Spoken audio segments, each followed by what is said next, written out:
आपका भाई, उसे ध्यान से देखना, उसकी शक्ल में, सूरत में पिता की सूरत है और आपकी बहन में मां की सूरत है। पिता नहीं रहे, मां नहीं रहे, तो चेहरा किस में दिखाई देगा? मां का चेहरा बहन में दिखाई देगा और पिता का चेहरा भाई में दिखाई देगा। और जब अपने भाई और बहन को उस रूप में देखते हो, मेरे पिता का चेहरा मेरे भाई में है, मां का चेहरा बहन में, तो आपको दिखाई देता है मां का रूप है, पिता का रूप है। तब आप क्या करते हो? तब आपकी कोशिश होती है, मुझे इनका आदर करना है, मुझे इनको प्यार देना है। भाई अपनी बहन की ऐसे ही रक्षा करे और बहन अपने भाई को ऐसे पिता के रूप में देखे, तो देखिए ना कितना प्यार बनेगा। दिल में बसती हैं ये गांठें, जब यहाँ आपकी जड़ें जमी रहती हैं तो रिश्ते निभा करते हैं। इसलिए एक दूसरे को इस रूप में देखने वाले बने। लोग कहते हैं कि माँ में बेटी दिखाई देती है, बेटी में माँ, बेटे में पिता दिखाई देते हैं, और गड़बड़ कहाँ हो जाती है? बोले भाई तो बहुत अच्छा, भाभी अच्छी नहीं, वो सब काम बिगाड़ती है आगे। भाई तो निभाने वाला है। समझा जाए तो सारे जितने भी रिश्ते हैं ना आपके, आप सोचिए कि सारे बुजुर्ग जो हैं उनको आप शांत करते हैं, प्रसन्न करते हैं, तो शनि आपके प्रति प्रसन्न होते हैं।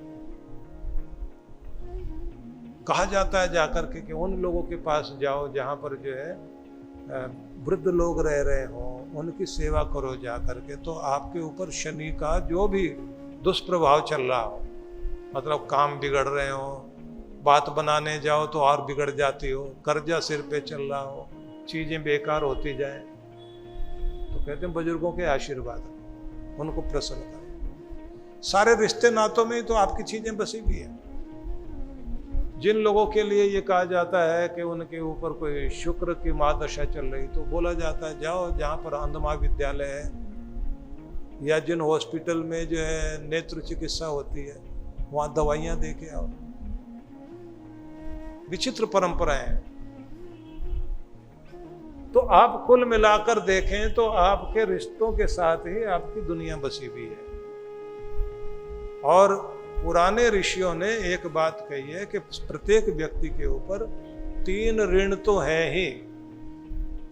एक कर्जा माँ का सबके ऊपर है, एक पिता का है, तीसरा ऋषि ऋण कहलाता है, गुरु ऋण। गुरु परंपरा से जो हमारी चीजें चली आ रही हैं, ऋषियों की तरफ से जो मर्यादाएं चली आ रही हैं, उनका पालन करना, अनुपालन करते हुए उनका ध्यान रखना सबका कर्तव्य है। इसी के लिए आप जब यज्ञोपवीत, हमारी जो परंपरा ना, शिखा सूत्र वाली परंपरा, तो उसमें यही तो है। तो इसलिए आप सबको यह निवेदन करूंगा कि ऋषि परंपरा के अनुसार हम सभी को अपनी मर्यादाओं को संभाले रखने का घरों में काम करना चाहिए।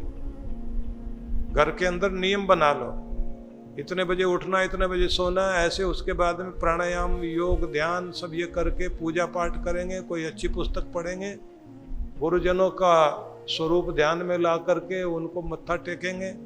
उसके बाद अपने घर के जो बड़े लोग हैं उनको भी प्रणाम करेंगे।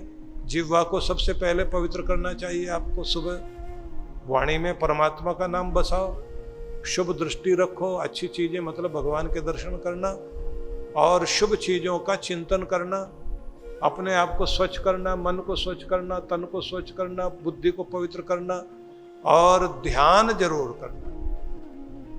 जब आप रिश्तों की बात करते हैं ना, तो इसमें माना जाता है, जैसे कहते हैं ना कि माँ का रूप देखोगे आप अपनी बहन में या बहन को देखते हो तो उसमें माँ नजर आएगी।